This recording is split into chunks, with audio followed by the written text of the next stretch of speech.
राजस्थान की सियासत में अब बीजेपी और कांग्रेस आमने सामने है। कांग्रेस अपनी तैयारियों को अगले चरण में पहुंचाती दिखाई दे रही है। कांग्रेस को एंटी इनकम्बेंसी का सामना करना है और उस रिवाज का भी सामना करना है जो राजस्थान में अभी तक चलता आया है, एक बार बीजेपी एक बार कांग्रेस की सरकार। लेकिन इस सब के बीच में बहुत से ऐसे मौके आए जिसने कांग्रेस को फ्रंट फुट पर ला दिया। जिस कांग्रेस को चुनाव के ऐन पहले बैकफुट पर होना चाहिए था, सवालों के घेरे में होना चाहिए था, बहुत सारे मुद्दे हैं भी। खुद सचिन पायलट अपनी सरकार के खिलाफ कई मुद्दों को उठा चुके थे। लेकिन बीजेपी की तैयारियां, ये एक बहुत महत्वपूर्ण विषय है। दरअसल राजस्थान में चेहरे का अभाव और बड़े नेताओं पर भरोसा, ये अभी बीजेपी की रणनीति दिखाई पड़ रही है। निश्चित तौर पर स्थानीय स्तर पर, छोटे छोटे स्तर पर भी बीजेपी काम कर रही होगी, लेकिन अशोक गहलोत अपनी योजनाओं के साथ में लगातार जनता के बीच में जा रहे हैं। इसमें महत्वपूर्ण बात यह है कि बहुत सारे सेगमेंट्स को साधने के साथ साथ में अल्पसंख्यकों के लिए भी एक बड़ा कदम उठाने पर विचार कर रहे हैं। चुनाव से पहले अशोक गहलोत सरकार ने अल्पसंख्यकों के लिए क्या बड़ा कदम उठाया, वो मैं आपको बताता हूं। विधानसभा चुनाव से पहले अशोक गहलोत सरकार ने बड़ा फैसला लिया है। गहलोत सरकार ने फैसला लिया है कि प्रदेश के अल्पसंख्यक छात्रों के लिए 9 जिलों में कुल 10 हॉस्टल बनेंगे।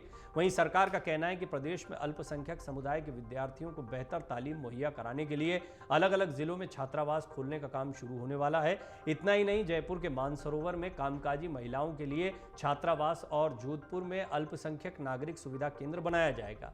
इसके लिए मुख्यमंत्री ने इसकी स्थापना समेत अल्पसंख्यक विकास कोष की राशि 200 करोड़ रुपए करने और साल 2022-23 में अनुमोदित प्रगतिरत कार्यों को कोष के तहत कराए जाने के प्रस्ताव का अनुमोदन किया है। वहीं जोधपुर में 12.6 करोड़ रुपए की लागत से अल्पसंख्यक नागरिक सुविधा केंद्र बनेगा। यहां अल्पसंख्यकों से संबंधित सभी योजनाओं की जानकारी मिलेगी। केंद्र में प्रशिक्षण शिविरों का आयोजन किया जाएगा। विद्यार्थियों और आमजन के प्रोत्साहन के लिए गोष्ठियां भी आयोजित हो सकेंगी। मुख्यमंत्री अशोक गहलोत ने एक और मास्टर स्ट्रोक लगाया है। इस मास्टर स्ट्रोक के तहत गहलोत ने पेंशन योजना की औपचारिक शुरुआत की है। इस दौरान 51 लाख लाभार्थी पेंशन योजना के दायरे में रखे गए हैं। 1000 करोड़ रुपए की योजना की शुरुआत मंगलवार को की गई।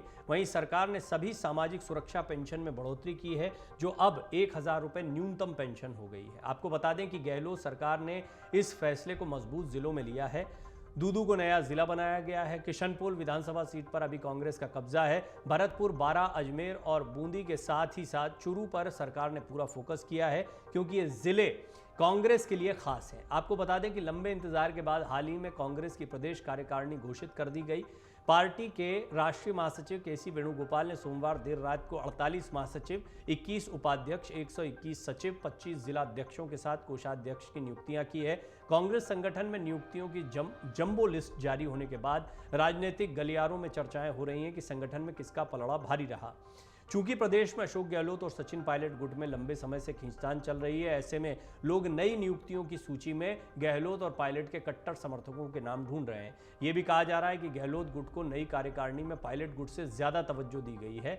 समझे किसे और क्यों मिली अधिक तवज्जो। कांग्रेस की प्रदेश कार्यकारिणी में नियुक्तियों की लिस्ट जारी होने के बाद से गहलोत और पायलट के समर्थकों के नाम लिस्ट में ढूंढे जा रहे हैं। इस लिस्ट में साफ नजर आ रहा है कि सचिन पायलट के बजाय अशोक गहलोत का पलड़ा भारी रहा। इसके पीछे 2 बड़े कारण हैं। पहला प्रमुख कारण तो यह है कि गहलोत का कुनबा यानी समर्थकों की संख्या पायलट समर्थकों से कई गुना ज्यादा है। दूसरा, पार्टी के सबसे सीनियर और अनुभवी नेता होने के साथ गहलोत सरकार के मुखिया भी हैं। इस नाते गहलोत समर्थकों को ज्यादा तवज्जो दी गई है। इस लिहाज से नई नियुक्तियों की सूची में गहलोत समर्थकों की संख्या काफी ज्यादा नजर आ रही है। ऐसा नहीं कहा जा सकता कि नई नियुक्तियों में सचिन पायलट समर्थकों को नजरअंदाज किया गया है। जुलाई 2020 में गहलोत के खिलाफ बगावत करने और पायलट के कट्टर समर्थक जो कांग्रेस विधायक गजेंद्र खटाणा हैं, उनको प्रदेश उपाध्यक्ष बनाया गया है। इसी सूची में शामिल रहे दर्शन सिंह भी पायलट के कट्टर समर्थक हैं। वहीं कुल 48 महासचिवों में से कई नेता पायलट के कट्टर समर्थक हैं। इस लड़ाई के बारे में बहुत लंबे समय से इंतजार किया जा रहा है कि चाहे संगठन के स्तर पर हो, टिकटों के बंटवारे के स्तर पर हो, कैसे पता लगेगा कि पायलट को ज्यादा तवज्जो दी जा रही है या गहलोत को तवज्जो दी जा रही है। कांग्रेस पहले ही स्पष्ट कर चुकी है, ना गहलोत को ज्यादा तवज्जो दी जाएगी, ना पायलट को ज्यादा तवज्जो दी जाएगी, पार्टी को ज्यादा तवज्जो दी जाएगी। और इसके लिए दोनों को ही बराबर से आगे बढ़ाने का प्रयास किया जा रहा है। दोनों के अपने अपने क्षेत्र हैं, अपनी सियासत है। पायलट भी इस पर मानते दिखाई दे रहे हैं। पायलट अब पार्टी के साथ आगे बढ़ रहे हैं, गहलोत के साथ मंच साझा करते दिखाई दे रहे हैं। और कुल मिलाकर गहलोत ने भी अब थोड़ा सा बैकफुट पर आते हुए अपने तेवर नरम किए हैं।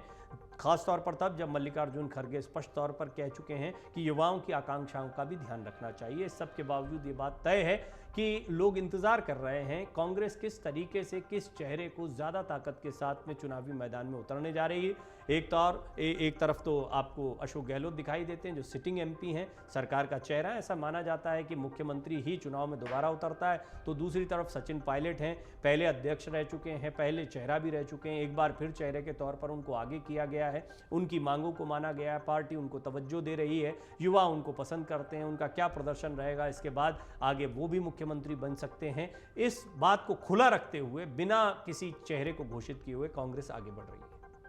अमर उजाला अब आपके टीवी पर भी। अपने स्मार्ट टीवी पर YouTube पर सर्च करें अमर उजाला, चैनल सब्सक्राइब करें और देखें ताजा खबरें, वो भी HD क्वालिटी में। और हाँ, बेल आइकन दबाना ना भूलें ताकि हर खबर हो आपके घर। अमर उजाला, निष्पक्ष, निर्भीक, निरंतर।